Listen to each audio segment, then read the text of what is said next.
All right, very good evening to all of you. So today we have with us SAHMITA Kaushik. She's a PhD student at Michigan State University, which is like one of the top 100 universities in the world, right? So let's hear it from her. How did she go about, planning out her PhD journey? Why she chose to go to US? Why to Michigan State University?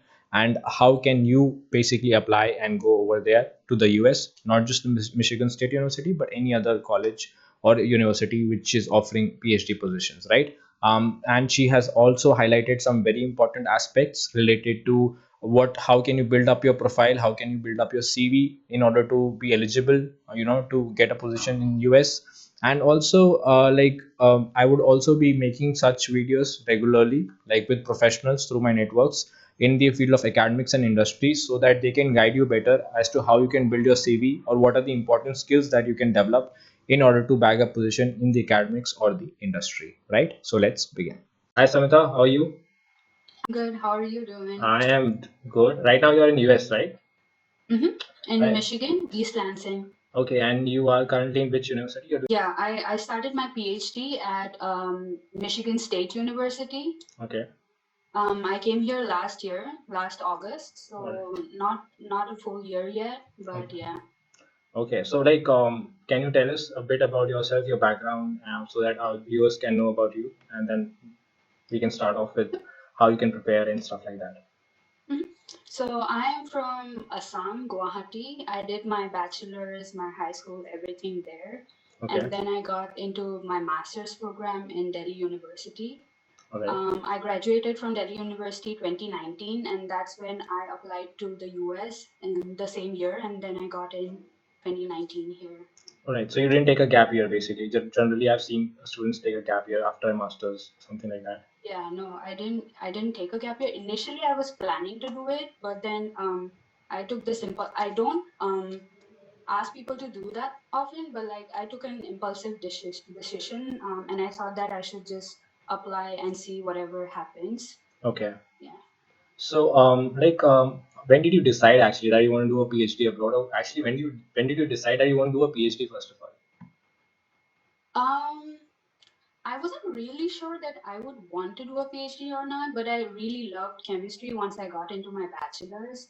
And my professors there were very encouraging. So I had a few professors who would always push us to like do internships and then look up universities and stuff just when we were just into our bachelor's. So first year we got a lot of people who would encourage us to be you know how it is, like people are always asked to be doctors and engineers, but like our professors were very stern about the fact that basic sciences is something that you should always be doing if you want that. Right. So I guess my professors and also my brothers were already in the US doing their masters and PhDs, All right. like my cousins. Okay. So I guess they inspired me a lot, and then I had to like set up a base where I had to like start building my CV and stuff. So bachelor's was the time when I decided that I was not 100% sure, but I was like 50% sure that I might want to come to the US or something. Okay. So, like you said, you had to form a base to, get into a PhD program in the US. So, what exactly do you mean by that? Like, can you highlight, like, for example, some viewers are already in their bachelor's, and if someone is in their master's, so how should they like go about building up their CV to apply abroad?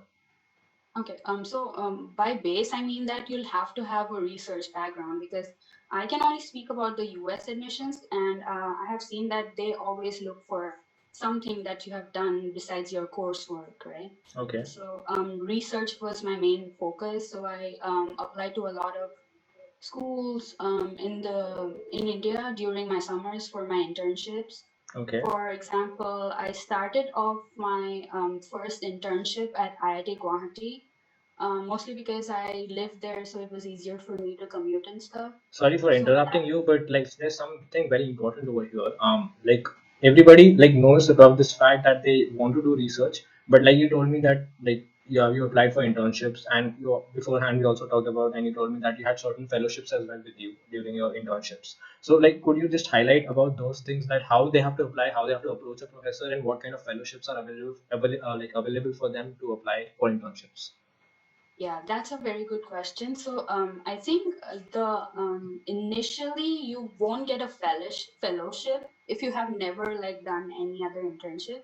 But Right. it's always a good thing to approach people that you think like is doing something that you would want to do in future. So, what I did was I directly emailed a lot of professors at IIT Guwahati and asked them if they could like hire me for the summer, like unpaid, but like still let me do For the work, experience, yeah.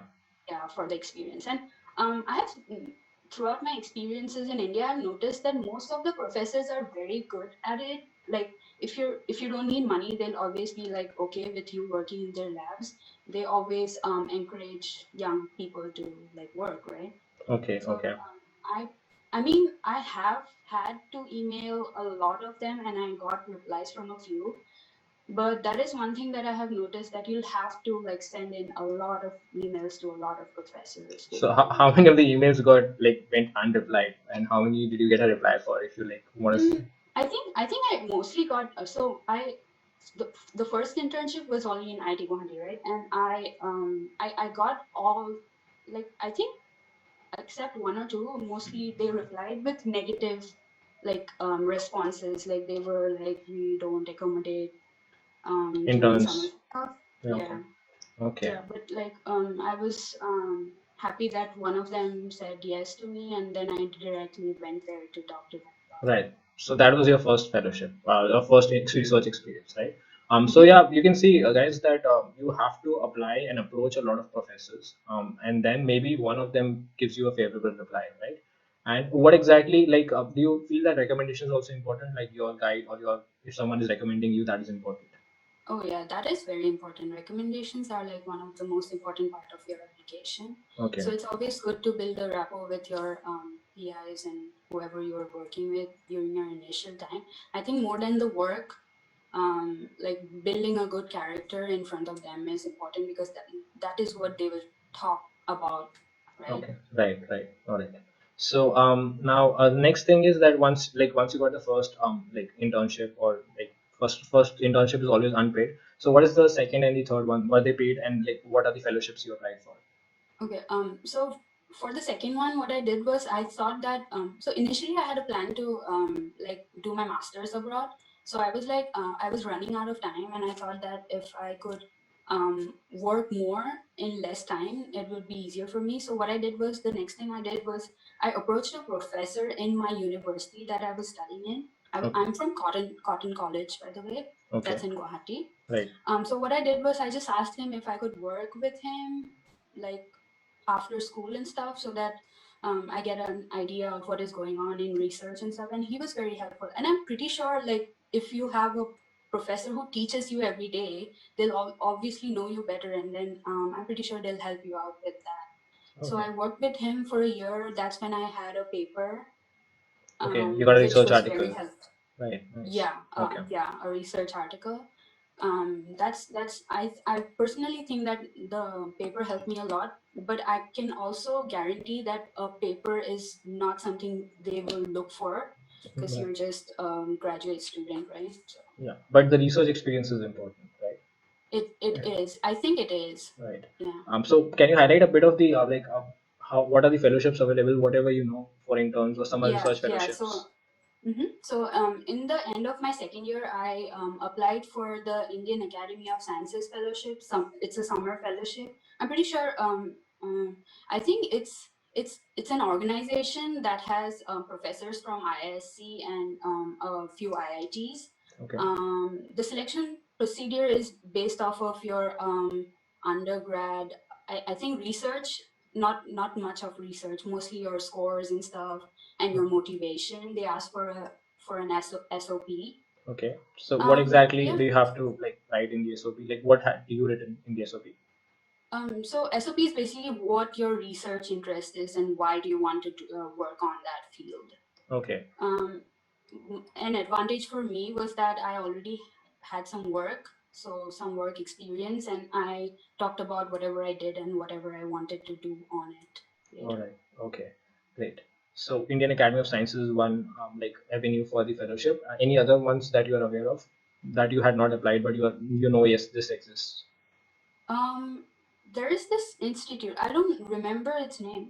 Do you? It's like it's in Bombay. I don't really IICT, remember. Indian Institute of Chemical Technology. No, not ICT. Okay. I'll send you a link or something if I remember. But like, it's a very popular Fellowship. scholarship Okay. fellowship for like summer kids. Is it in It's TIFR? TIFR, right? Yeah, yeah, yeah. Okay, okay. TIFR, TIFR. Okay, fine. yeah. So these are Yeah, the I think that's a very helpful summer fellowship too, because it's very organized and like it's very renowned. okay, right. So coming to your application for PhD, so like when you decided that yes you want to go to US, so like there are certain prerequisites that you want to clear, right? There are certain exams that you need to give to get a position in US. So what are those exams and how did you prepare for it? If you could highlight that. Okay, so as you must be knowing about GREs, those are like one of the most important tests. Right. So GRE General, which consists of math and English, and then GRE subject test like chemistry, which is very important. Like I feel it's very important for all the international students because there's like every chemistry course is different for different universities, right? So the only way the US universities judge you on your skills in chemistry is through the subject GRE. Okay. And then you'll also have to appear for your English speaking and writing test. I appeared for TOEFL, but you could also apply for IELTS. Right. Yeah. So, like if someone is not very good at, let's say, work, like he's not very good at speaking, right, in English, or in general, he's not very good at English, he or she is not very good in English. So, like, what are the chances of like getting a good score in GRE or TOEFL, or do you think that one needs to improve their English in order to score well in these exams? So I would say no to that. You don't have to acquire a whole new set of skills for English. I mean, it was easier for me because I had to like speak English from a very young age. But then I don't think it's a necessity because all these exams have a certain pattern, right? So all the questions are repetitive, and you don't have to like know something out of the blue. So if you like go through previous questions and then practice test, you would know that there is a pattern, and if you just learn those things, I'm sure it's quite easy. Right. So like these are the like these are the two prerequisites, like GRE general examination, and then is one is TOEFL. But like what your opinion is that you should also give the subject test in order to improve your Mm-hmm. chances to go abroad, Mm-hmm. right? Or to get selected. Especially if you're from a university that is not very well known outside. So Mm. like IITs are pretty popular, so I wouldn't say they do not have to take that test, but like because most of my friends from IITs did take the test, but I think it's more important for other people like us who are not from IITs or ICERs. Okay. So like that's a really good point that if you are not from a very renowned university and you still want to go abroad, so the chances are there if you score well in the subject test, right? So what exactly is Yeah. the subject test like? Like how different is it from let's say your CSR examination or your GATE examination? Um, like how different is it? I think it's easier, firstly, Okay. because most of your concepts are, so there were no quantum questions and stuff, so you do not have to read about very high level topics there. All right. What I found was that all the concepts that we learned in 11th and 12th Right. was sufficient for the test. Okay. So like it was quite easy, you would say. Yeah, not quite easy, but like easier than net or any other test, Right. like the standardized tests in India. So, like, I have certain information based on my colleagues and friends. So, if you could just validate if it's true or not. So, generally, we consider in GRE general it is of 340 marks, right? So, a score of above 300 is considered a decent score. Is it?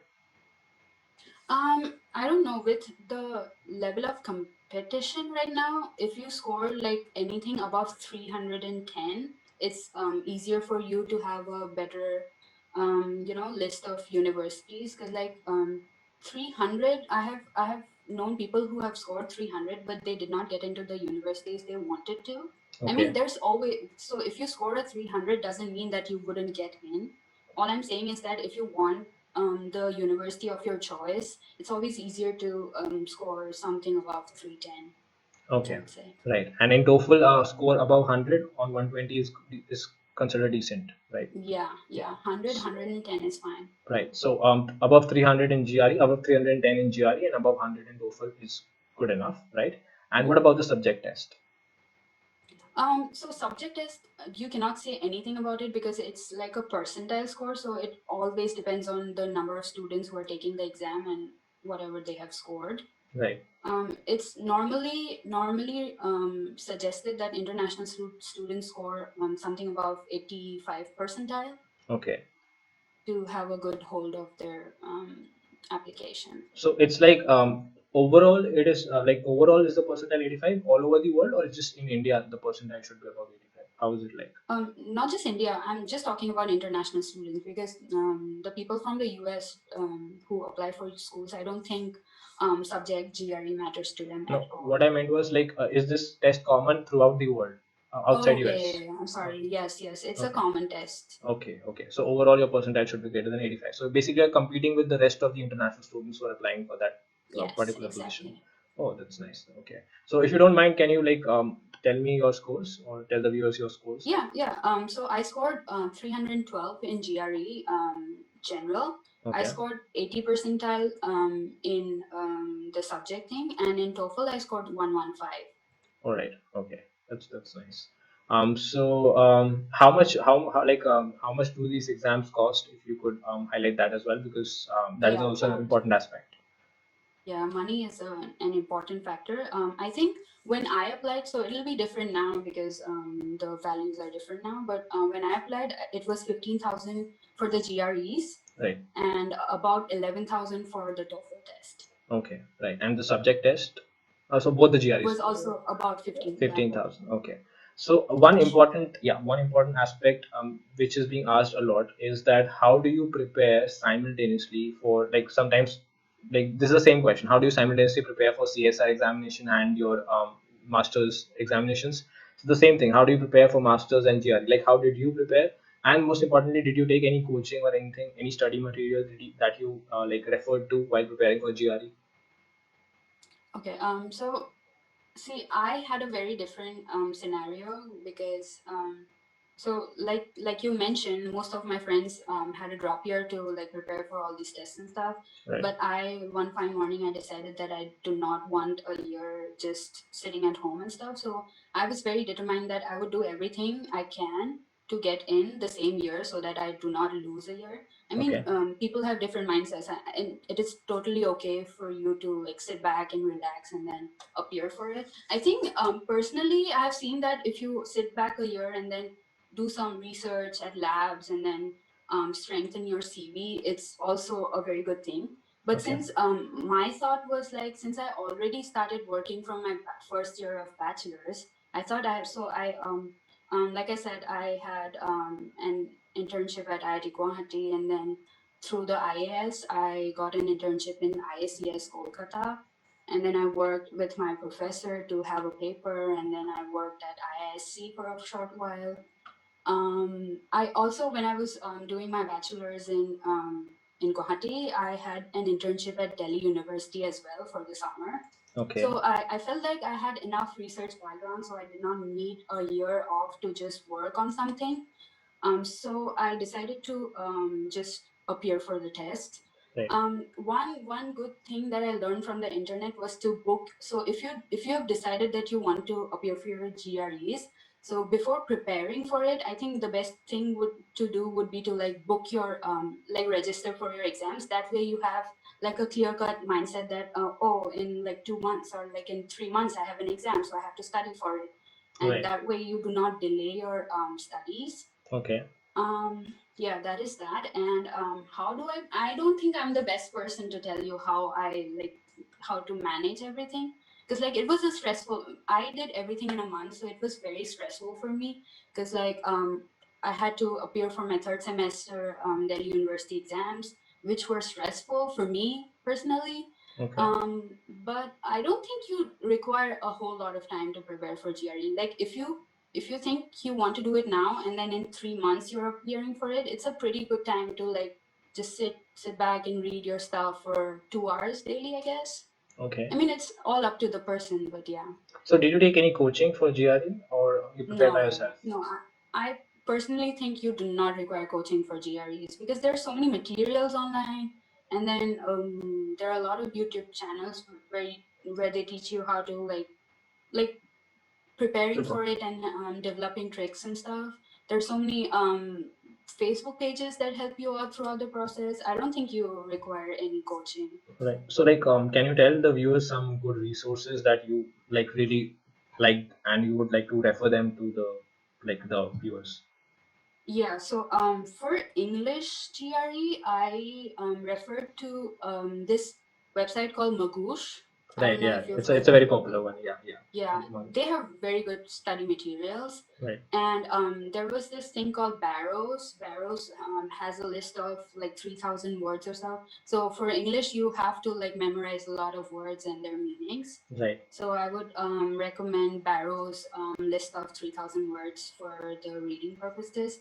And for math, I think Magush. And the most important thing is that you do not read a lot of stuff, but you like select a few and then stick to them, which is important. right. Yeah. And did you give any mock exams, like free mock exams, or did you take any Oh paid mock yeah, yeah, yeah. exams? Yeah, there are like a few. I would say about 10 free mock exams from different websites. You should mock exams are like very important for your the process of like preparing. Yeah, to check your I preparation think basically. yeah, yeah. So what I did was ETS has 2 free mock exams.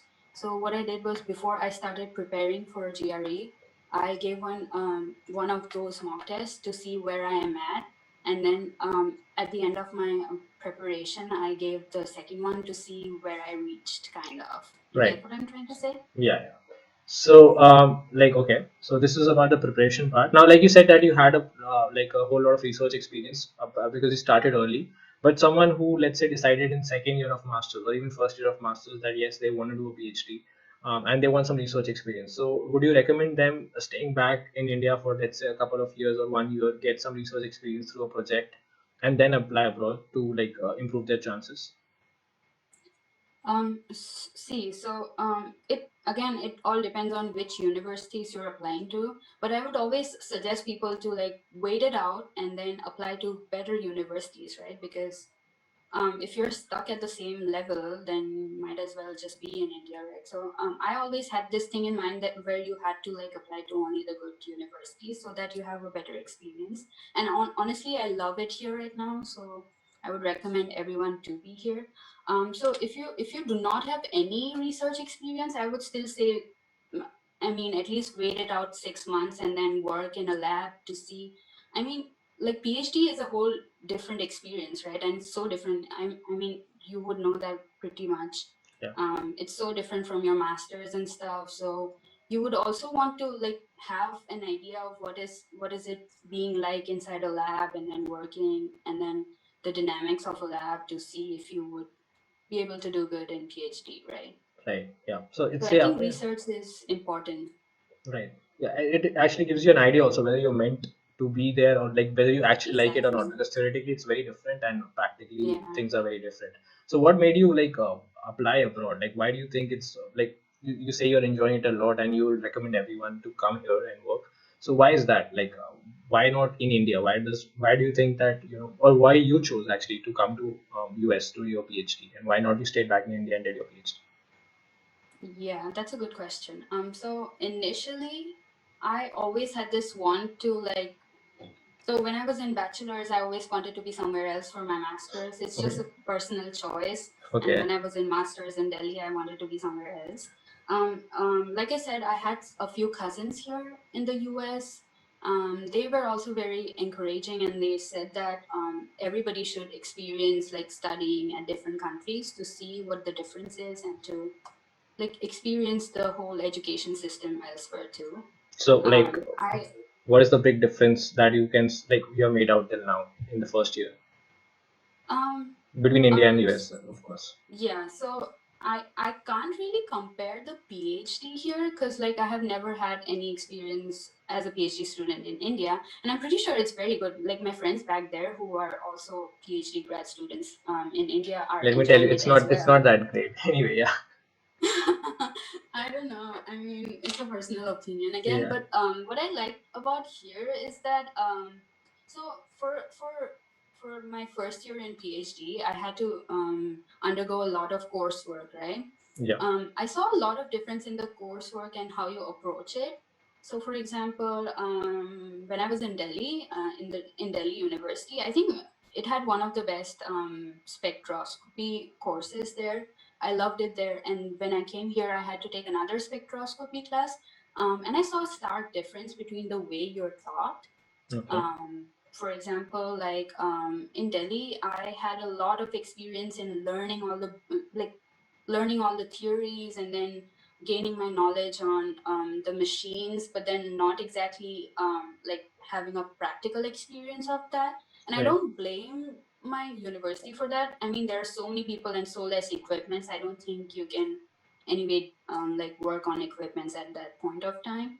But like here, we when we were doing our spectroscopy classes, we were shown the entire like we were even shown like old spectroscopy machineries that were also like we were asked to open it up and then see what's going on Wow, that's inside and interesting. stuff Right. like that. Right. Yeah, Right. it was pretty cool. And even the coursework, so we did not have to do a lot with theories. What we did was he like our professor would always come up with new practice questions. So all these, so he would give us like an NMR, for example, say an NMR and IR and a UV vis of one particular molecule, and we had to like figure out what it was. But the only difference was that the molecule was not very common or like a small molecule. It was a research molecule that their group like made for the first time. So Right. these were interesting because you like there's no resource material that could tell you the answer to the question. You had to like figure it out yourself. And another difference was with the final exams and stuff.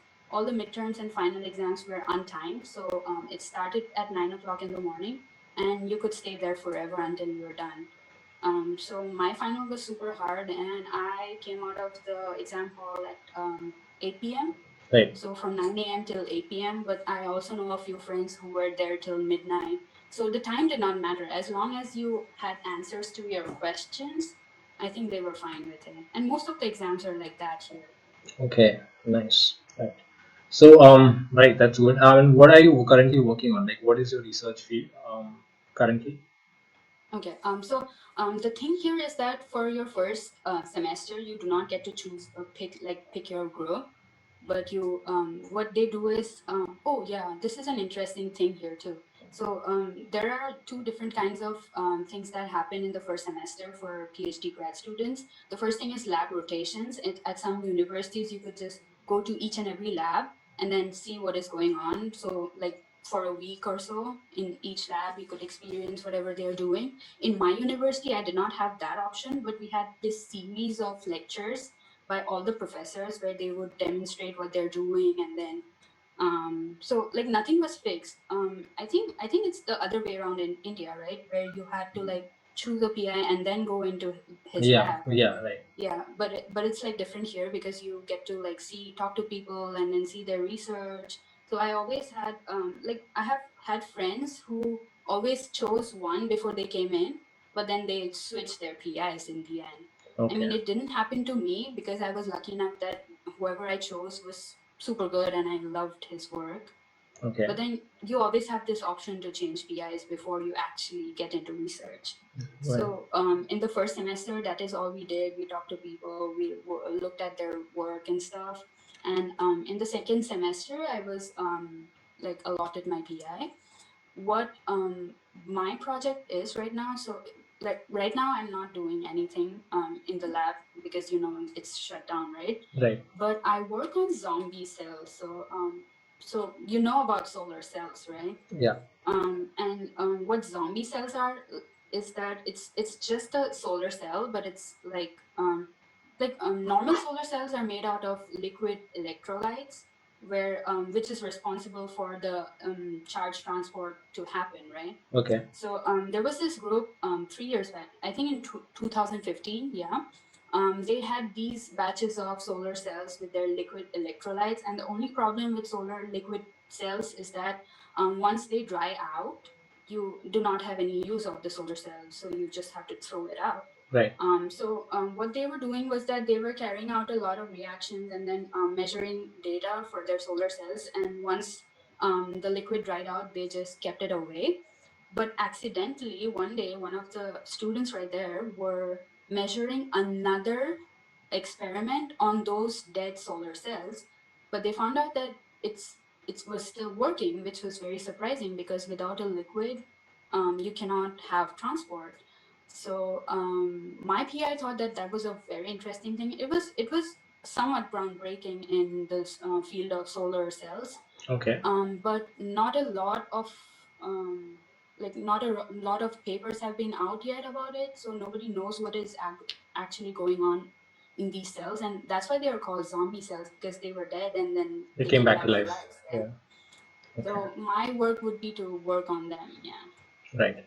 So one last question, or one like a couple of more questions. The most important one is like a lot of students and viewers ask me that among like there are so many things that you need to apply for US. You need to build your CV. That is your research experience. You should have a good academic score. You should have good recommendations.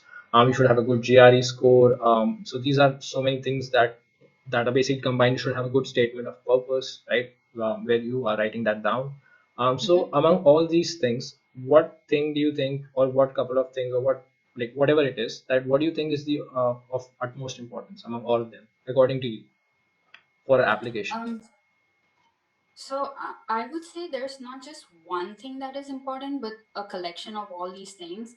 So, for example, say they also look up at your overall performance in bachelor's and master's. So you should have a steady score in your bachelor's and master's.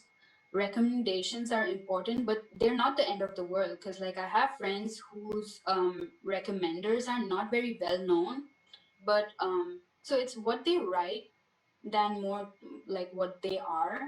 Okay. Do you understand what I'm trying to say? Yeah. So like if they write a very good recommendation, I think that's more important than the fact that they are famous or not. Okay. So yeah, recommendations play a lot of a big role. So I had this brother who was like who got into his program because his PI thought that his recommender said so many good things about him. Okay. So I think that matters. And I think the US admission staff could like figure out if the recommendation is like genuine or not. Because like they've been dealing with these applications forever. Yeah. Your scores are obviously important for your GREs. And I Right. think I don't know if I mean I'm not sure about it, but I think your SOP plays a role too, like what you want to do and stuff. Okay. So I would say like SOP, put some focus on the SOP. And you cannot just build an SOP in a day. So you'll have to have like 3, 4 drafts before you finalize your SOP. Right. So anyone who is Yeah. like beginning their like who doesn't have any idea about SOPs, like how would you like advise them to go about building a SOP? Because sometimes let's say for US you need all those things, but for European countries you don't even like need any GRE or something like that. You just need a Yeah. SOP, you need your CV Yeah. and maybe IELTS or TOEFL score. So like how exactly does one go about writing an SOP? Right. So SOP is important in the fact that this is the only thing that is not numbers or letters in your application, because this is the only way where your admission officers would know you as a person, right? Right. So I think for writing SOP, you should take a lot of advice from people who are like experienced in this stuff, like seniors and stuff. Or you could also ask your like family members and stuff, to look at it in from a different perspective. So never put a SOP just based off of what you wrote. Just ask for opinions from people. What do they think? My Most of my friends helped me in that case. I think the SOP, even if you do not have a lot of research work, I think your SOP should focus on what you want to do and why are you so like focused on that. Like, what do you want to do? What do you think should change? Your like, what kind of work would change if you worked on it? Do you get what I'm trying to say? Like why you're inclined towards that particular field? Yeah, Yeah. yeah, like why? Yeah, I Right. think SOPs are important. Another thing I forgot to mention is that you should put in everything, like in your CV or in your SOP. You should put in every small, tiny achievement that you have done in your life. like obviously related to your work. I mean, Right. nobody wants you to write your life history or anything, but like small little things, like if you're like I think If you could give U.S. an example from universities. your SOP, like what do you mean by it? I don't really remember what I wrote, but like what I mean to say is that what I mentioned was that I'm very like I talked about myself, and I thought like they had this question where they asked, why do you think you're fit for a PhD? Right. So different universities have different criterias. In some universities, you'll be for your SOP, you'll be asked questions instead. Right. So I think I have been I don't know if that mattered, but like I have been a sports player from a very young age. So Okay. I represented my state and stuff in table tennis. So I think I learned a lot from sports. So I told them that people like I don't know, I don't want to tell like brag about myself, but my point is that you should inculcate things from your life which are not just chemistry, but like which Outside plays a academics, part. basically. Yeah, which plays a Extracurriculars, part and in you as a person, like right? which define you as a person, basically. Yeah. Right. So yeah. So one last question then. Like if not for US, what was your backup plan? um I thought of applying to Canada as well. Okay. So I was dead determined that I wanted to come to US for sure. Like I was 100% sure if that I would come to the US at some point. Right. So my plan was I'll apply right now, and if I do not get into it, I will wait it out for 6 months more and then reapply again. Right. But But you then I were also thought determined of to come to US. yes, but Okay. I also thought of applying to Canada or Germany. I was not very sure about Germany because their application procedure is very different. So you had to start from level zero again because you know, right? GREs are not very important. Like Yeah. their requirements are very different. But I Yeah. was like dead determined about either US or Canada, but mostly US. Yes. Okay, okay. And one like even though I said one last question, but still there's one more to go, and that is that so how's the stay over there, and like in the sense that how's the stipend and whether it's comfortable to manage in that stipend, and can anyone, if they want, can they save a good amount and send to the homes or something like that? Could you just tell about the stipend and how the living conditions are and stuff like that? Yeah, so I would say it's not very different from like the Indian stipend, I guess, because like whatever you get from net or CSR is for India is the same that you get like like the I don't know what I'm trying to say, but Yeah, the I get thing that. is Like the expenses over there are more yeah, as compared yeah, to yeah, India. exactly. Yeah. So a lot of people ask me how much I earn, and when I say that, they're very like happy that I earn so much, but it's not true because like the expenses are more here anyway. Right. But I think it's enough. So what I did was my entire application process cost me about 1.5 lakhs, Okay. like including my airfares and everything. And Right. that's the only amount of money that I like had to use from my dad. And once I was here, it was sufficient enough for me to like do everything on my own. So I haven't like asked for any money from my dad Okay. after that. So like that was the last point where I had to like have Borrow some money. money. Yeah, Yeah. Okay. yeah, borrow money, right? So, but like, if someone wants to save some amount, what do you say? Like, it's possible to have some savings as well. I would say yes to that. Not a lot, but a little bit. I think I save every month, even Okay. though I'm not like I'm not stopping things from happening just because I want to save. So I'm Right. having a normal life and I'm also saving. It's not a lot. So if you are planning to earn money in a PhD, that's not a very good idea to have a PhD, because Right. in PhD you'll have the basic amount of money that you would require for your life to go on. But I think I saved enough because right after I came here in August, I saved enough money to travel to California and have a small vacation during the winters. Right. So I guess it's not hard to save money, but you do not save a lot. Okay. Right. So I guess I have covered most of the questions that were applicable. And anyway, thank you for joining in and providing the necessary information. And I hope it would be definitely helpful to the viewers.